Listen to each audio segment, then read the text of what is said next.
औज़ुबिल्लाहिमिनश्शैतानिर्रजीम बिस्मिल्लाहिर्रहमानिर्रहीम। Royal you TV की तरफ से अस्सलाम वालेकुम। रॉयल यू टीवी एक दफ़ा फिर आपकी खिदमत में हाजिर है, एक नई वीडियो लिए, एक नया एनालिसिस लिए आपकी खिदमत में हाजिर है। आज की वीडियो में हम दुनिया की तेज़ी से बदलती हुई सूरत हाल के मुतालिक बात करेंगे कि क्या होने जा रहा है, क्या हो रहा है दुनिया में।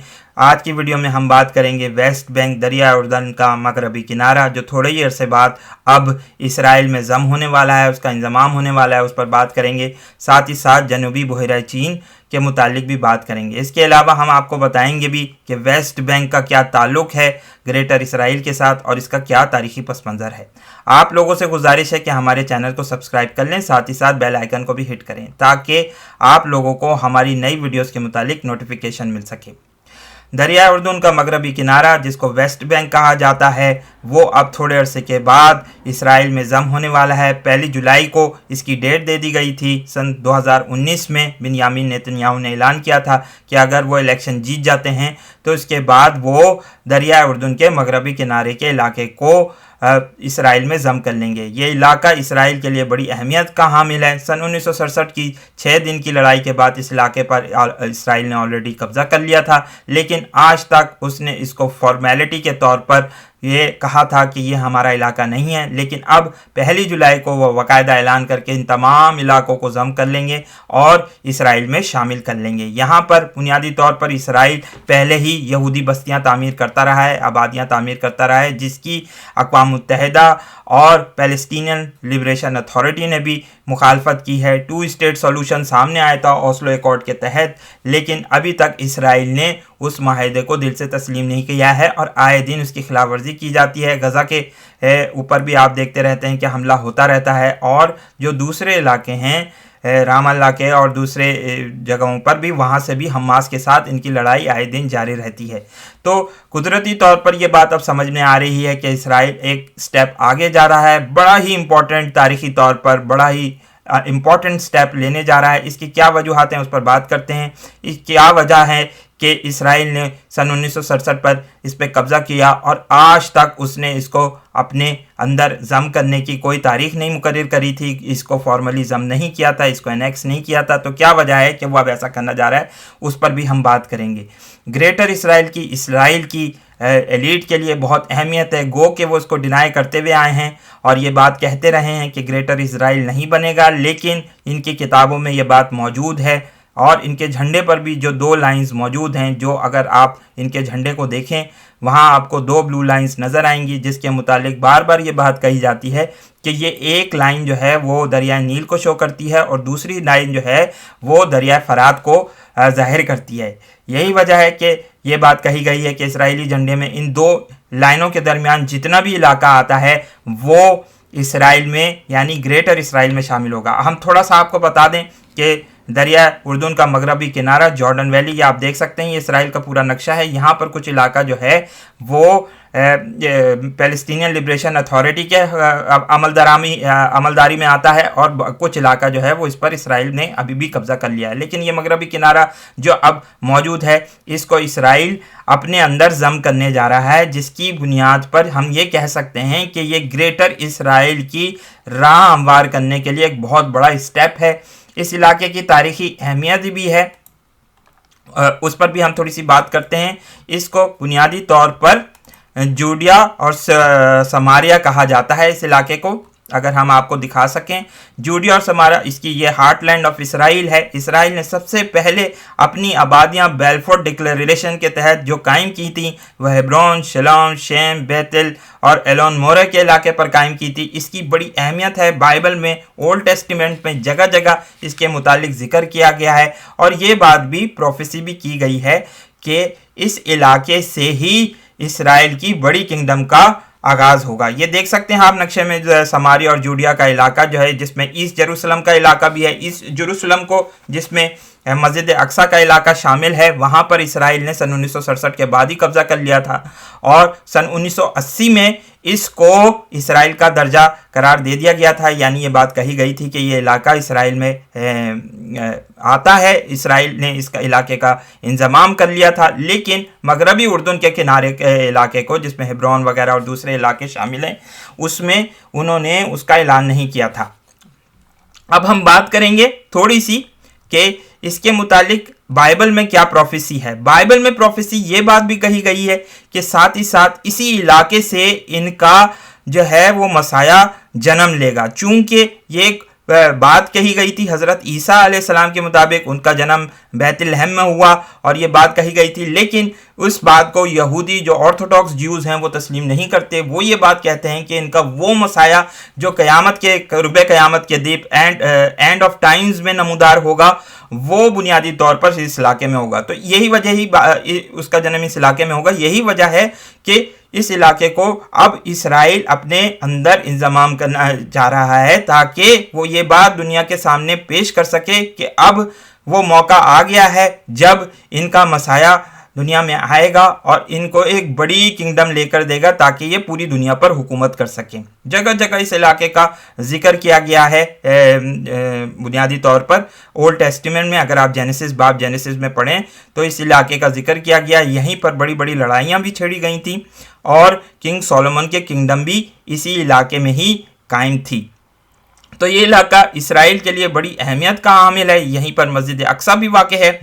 तो इस बुनियाद पर हम ये कह सकते हैं कि इस इसराइलियों के लिए, जूस के लिए, यहूदियों के लिए ग्रेटर इसराइल के क़याम के मुतालिक जो है वो बड़ी ही अहमियत का हामिल है। यहाँ हम आपको ग्रेटर इसराइल का नक्शा भी आपके साथ शेयर करेंगे। ग्रेटर इसराइल बुनियादी तौर पर हज़रत सुलेमान अलैहिस्सलाम की वो किंगडम के इलाके शामिल हैं जिसमें हम ये बात कह सकते हैं कि ये लोग ये कहते हैं कि वो तमाम इलाके जो हैं वो इसमें शामिल होंगे। ये आप देख सकते हैं इसमें इसराइल का पूरा इलाका शामिल है, कुछ इजिप्ट का जो दरिया नील के साथ साथ किनारे का इलाका है वो शामिल है और इसके अलावा भी दीगर दूसरे इलाके शामिल हैं। यहाँ आप देख सकते हैं, हम आपको एक और नक्शा भी दिखाते हैं कि इसमें सऊदी अरब का नॉर्थ का इलाका जो है वो भी शामिल है। इसमें पूरा लेबनान, इसमें पूरा सीरिया इलाका शामिल है। इराक का भी बेशतर इलाका जो है वो मौजूद है। जो दरिया फरात के इस तरफ का इलाका है वो तमाम का तमाम जो है ये लोग समझते हैं कि वो ग्रेटर इसराइल ही है। हज़रत सुलेमान अलैहिस्सलाम के मुतालिक थोड़ी सी हम बात करेंगे। हज़रत सुलेमान अलैहिस्सलाम के मुतालिक यहूदियों का ये नज़रिया रहा है कि नाउज़ुबिल्लाह सुम्मा माज़ल्लाह वो कोई जादूगर थे। उन्होंने अपनी किंगडम जादू के मदद से कायम की थी और अब इनको भी वो सलाहियत हासिल होनी चाहिए जो हज़रत सुलेमान अलैहिस्सलाम को थी। यही वजह है कि फ्री मेसन अपना ताल्लुक भी इनसे जोड़ते आए हैं क्योंकि वो ये समझते हैं कि ये कोई नाउज़ुबिल्लाह सुम्मा माज़ल्लाह जो है वो कोई जादूगर थे। इसी वजह से इस बुनियाद पर फ्री मेसन्स भी अपना ताल्लुक इनके साथ जोड़ते हुए आपको मिलेंगे। इवान रिडली ने एक कॉलम शाया किया है जिसमें ये बात कही गई है कि बुनियादी तौर पर ग्रेटर इसराइल का मकसद बिन्यामीन नेतन्याहू और डील ऑफ द सेंचुरी का मकसद ही बुनियादी तौर पर यह है कि पूरे के पूरी इसराइली जो स्टेट है वो पैलेस्टीनियन स्टेट को ख़त्म कर दे और फिर इसके बाद जो है सीरिया, लेबनान और नॉर्थ सऊदी अरेबिया की बारी आए ताकि इस इलाके को अपने अंदर इसराइली जन्म कर लेंगे। और फिर ये सूरत हाल क्या पैदा होगी इसके मुतालिक हम नहीं जानते। कुछ इसराइली इसकी मुखालफत भी कर रहे हैं। वो ये कहते हैं कि जूइश स्टेट को बुनियादी तौर पर जूस के लिए ही होना चाहिए और इसमें कोई अरब या मुसलमानों का अमल दखल नहीं होना चाहिए। तो हालात बड़ी तेज़ी से बदल रहे हैं। क्या वाक़यतन हमास और जो पैलेस्टीनियन लिबरेशन अथॉरिटी है या PLO है वो उसको किस तरीके से देखेंगे? हमास ने तो ऑलरेडी ये डिक्लेरेशन दे दिया है कि अगर ऐसा किया गया तो हम लाजमी तौर पर जंग की तरफ जाएंगे और ये डिक्लेरेशन ऑफ वॉर होगी। लेकिन चूंकि बुनियादी तौर पर हमास की कोई इतनी हैसियत नहीं है, वो इतने मजबूत नहीं है, इस बुनियाद पर हम ये कह सकते हैं कि शायद मुस्लिम दुनिया में कोई बड़ा रद्द-ए-अमल पैदा ना हो और इसराइल ये करके अपना अगला स्टेप जो है वो शाम की तरफ बढ़ाए। अब देखते हैं कि इस तरह क्या सूरत हाल होती है। थोड़ी सी हम बात करेंगे पाकिस्तान के मुतालिक भी, इसका ताल्लुक पाकिस्तान के साथ क्या है, कश्मीर के साथ क्या है। आप लोग जानते हैं कि सन 2014 में 2015 में ये सूरत हाल सामने आई कि रशिया ने क्रीमिया को अपने अंदर एनेक्स कर लिया था, उसका इंतज़ाम कर लिया था। इसके बाद अब थोड़े अरसे पहले अभी अगस्त में ये 2019 में ये किया गया कि जब इंडिया ने भी ऐसा ही स्टेप उठाकर कश्मीर को अपने अंदर जम कर लिया था, आर्टिकल 370 को रिवोक किया गया और फिर उसके बाद पूरे कश्मीर को इंडिया ने हड़प कर लिया था, जिसकी पाकिस्तान ने सिर्फ बज़ाहिर बयानात जो है वो दिए थे। और ये पूरी दुनिया में इस वक्त एक ट्रेंड नज़र आ रहा है। थोड़े ही अरसे बाद अगर हम देख सकेंगे कि शायद चाइना भी ये करेगा, ताइवान के इलाकों को वो अपने अंदर जम कर लेगा, और लद्दाख के मामले पर तो चाइना ये कर ही चुका है। तो ये जो एनेक्सेशन का मामला आपको नज़र आ रहा है ये पूरी दुनिया में सिमिलर है, और मैं समझता हूँ ये बड़ी ही खतरनाक डेंजरस सिचुएशन है। हम साउथ चाइना सी की तरफ भी आ रहे हैं, उसी की तरफ बात करेंगे, लेकिन साथ ही साथ हम थोड़ा सा पाकिस्तान की तरफ बात करेंगे। इन हालात में अगर पाकिस्तान कोई हिंदू टेम्पल बनाता है तो ये उन तमाम शुबहात को तक़वियत देते हैं कि शायद कोई खाक में बदहन बात की जा रही है कोई अखंड भारत बनाने की। क्या कोई ऐसी लॉबी हमारे मुल्क में मौजूद है जो इस तरफ भी काम कर रही है चुपके चुपके? हम समझते हैं इस पर थोड़ा सा जो है वो हमारी हुकूमत को तवज्जो देनी चाहिए। हम मुखालिफ नहीं हैं कि हिंदू मंदिर कोई तामीर किया जा रहा है। मुल्क में मुख्तलिफ मंदिर भी हैं जिनको रिकन्स्ट्रक्ट किया जा सकता था, तामीर किया जा सकता था, लेकिन एक बड़े पैमाने पर तकरीबन 20,000 स्क्वायर फीट पर एक मंदिर बनाने की क्यों ज़रूरत पेश आई हुकूमत को हम नहीं जानते। लेकिन इससे इन हालात में सिर्फ़ और सिर्फ ये तक़वियत इन शुबात को मिलेगी कि आप कोई अखंड भारत के सिलसिले में कोई हमारे यहाँ लॉबी ऐसी है जो ये काम कर रही है। थोड़ी अर्से पहले हमने ये बात देखी थी कि इस्लामाबाद में पोस्टर्स भी लगाए गए थे अखंड भारत के, और अब इस्लामाबाद में ही जो है वो बात की जा रही है एक नया मंदिर बनाने की। एक कृष्णा टेम्पल पुराना मंदिर है पिंडी और इस्लामाबाद में, जो हिंदू वहाँ की आबादी को, जो हिंदू कम्युनिटी की ज़रूरियात पूरी कर सकता है। इसकी ऑलरेडी रेनोवेशन की जा रही है और करी जा रहा है, और ये बात कही जा रही थी, डॉन ये अपना आर्टिकल में ये बात कहता है मार्च 8 2020 के, कि ये हिंदू कम्युनिटी के तमाम मसाइल को हल कर सकता है और इनकी जो भी रिक्वायरमेंट्स है तो पूरी की जा सकती हैं। तो ये बात अकल से बालातर है कि एक नए टेम्पल की तामीर की क्यों ज़रूरत पेश आ रही है। अब हम बात करेंगे साउथ चाइना सी की सूरत हाल पर। इस वक्त बड़ी ख़राब सूरत हाल है। आसियान का इजलास हो रहा है जहाँ फ़िलिपीन के सदर ड्यूटे ने चाइनीज़ जो रवैया है उस पर तशवीश ज़ाहिर की है, और ये बात कही गई है कि चूँकि चंद दिन पहले अभी चाइनीज़ वॉरशिप्स ने एक रडार गन एक फ़िलिपीन के शिप पर तानी थी, और जिसकी वजह से उसको काफ़ी वार्निंग्स भी दी गई थी। दोनों शिप्स के दरमियान एक कशीदगी की सूरत हाल पेश आ गई थी, इसलिए उन्होंने कहा है कि ये ऐसा नहीं होना चाहिए। तशवीश का इजहार किया गया। आसियान के इजलास में मुख्तलिफ लीडर्स जो हैं, वियतनाम के सदर ने भी इसकी पर बात करी है।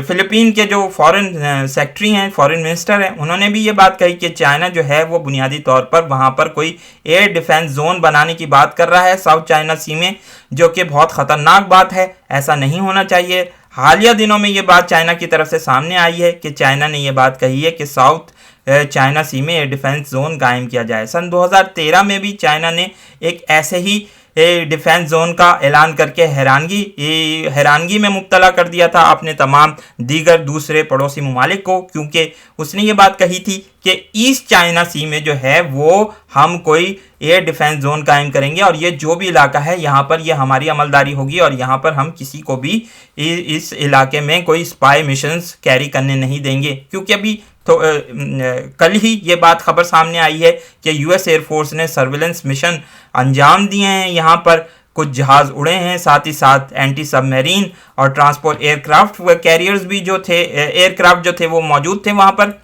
हम थोड़ा सा इसके मुतालिक आपको डिटेल देते हैं अभी कि 25 जून की सुबह को USP P-8A, जिसको पोसाइडन तैयारा कहा जाता है, ये बुनियादी तौर पर एंटी सबमरीन वॉरफेयर के लिए इस्तेमाल किया जाता है। इसके अलावा RC-135 जो एयरक्राफ्ट है और C-17A जो ट्रांसपोर्ट प्लेन है, उन्होंने परवाज़ें की हैं इस इलाके में साउथ चाइना सी के, जिस पर चाइना को बड़ी तशवीश है। और ये बात कही जा रही है चाइना की तरफ से भी बार बार कि इस इलाके में कोई भी छोटा सा वाकया भी जो है बड़ी जंग का पेश खैमा साबित हो सकता है, इसलिए ऐसे वाकयात से गुरेज किया जाए। मुख्तलिफ ममालिक जो हैं इधर यहाँ पर इस वक्त अपनी प्रेजेंस को बढ़ा रहे हैं, जिसकी वजह से चाइना को तशवीश लाक है। चाइना ये समझता है कि स्प्रेटली आइलैंड्स, दीगर आइलैंड जो हैं, जहाँ ये जो फ़्लाइट्स इस पर की गई वो बैशी चैनल पर की गई। यहाँ पर भी चाइना इस इलाके को भी अपनी अमलदारी में समझता है। वो समझता है कि 9 डैश लाइन जो है, जो तकरीबन पूरा साउथ चाइना सी उसमें शामिल होता है और साउथ पैसिफिक है, साउथ पैसिफिक का एक बड़ा इलाका भी उसमें आता है, वो चाइनीज़ अमलदारी में है। इसलिए गुरेज किया जाए कि इस इलाके में कोई एक्टिविटी बढ़ाई जाए। तो चाइना ने बड़ी एग्रेसिव अप्रोच अपनाई है, क्योंकि अमेरिका हमेशा से साउथ पैसिफिक में अपनी प्रेजेंस को बरकरार रखता है, वहाँ पर हैवी पेट्रोलिंग भी करता है, यहाँ ट्रेड भी बढ़ रही है। एक ज़माने में जिस तरीके से अटलांटिक को जो अहमियत हासिल थी, आज वही साउथ पैसिफिक को हासिल हो गई है।